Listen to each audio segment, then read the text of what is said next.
I'm Effie Rolfe, and I am with the personal trainer.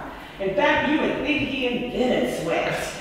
Siddiqu Muhammad, how are you doing? Doing really good. I'm doing really good today. All right. I'm not on camera because I don't have my makeup on. But anyway, other than that, I want to scare you out to death, okay? But really, the meat of the matter is talking to Siddiqu about his latest book, How Are You Fat and Saved? I really wanted to put it out there. We're talking about a really serious issue, and it's an issue that's so overlooked that I couldn't just tiptoe into it. I had to just put it right out there. You have to understand this. You're talking about almost 80% of the church being overweight. Yeah. That's a huge number. We're seeing individuals going in and out of the hospital on a weekly basis. If you go in any church on a Sunday, you're constantly hearing people being, pray for sister so-and-so, pray for brother so-and-so, for the same issue, diabetes, hypertension, stroke, a lot of stuff. And this is something that it's destroying the church. You know what I mean? It's destroying the church from the inside out. And it's something that the Bible actually deals with. So this isn't an issue that's actually foreign to Scripture.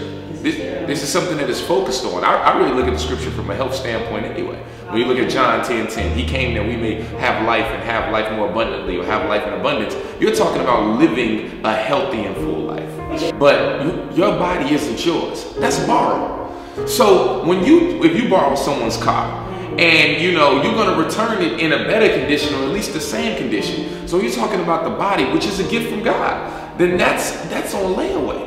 You can't actually just put whatever you want into your body and put whatever you want on your body and just destroy it. A lot of this food is garbage. It doesn't matter how we look at it. The first time you eat it, you get sick. The first time a baby drinks pop, they burns. And a lot of these things, we don't have to be deep or scientific to understand that these things hurt us. And we know that they hurt us because of the way that our body responds to it.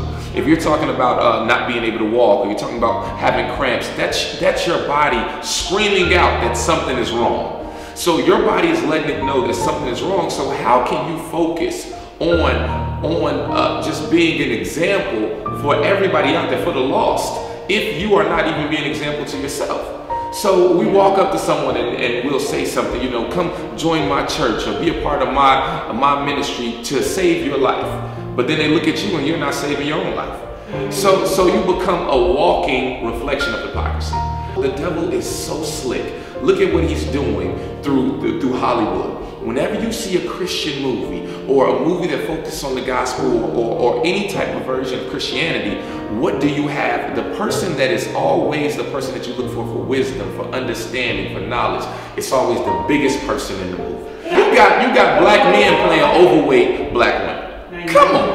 At what point do we just put our foot down and say, you know something? We don't want that to be the reflection of us. Yeah, it's enough. It's enough.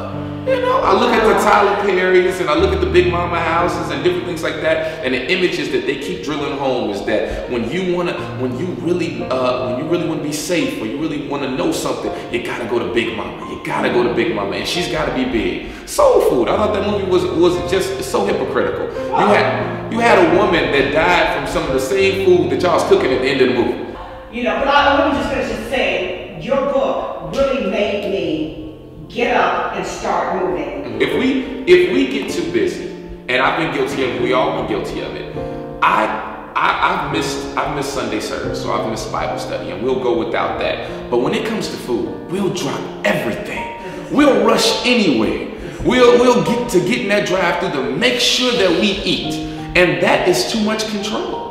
That's too much control. Food should not have that much control over your life. So what I'm doing with this book and the program that I'm trying to push, the How Are You Fat and Saved, is focusing from a scriptural standpoint, how you are going to overcome your food addiction, and not only yourself, but everyone around you.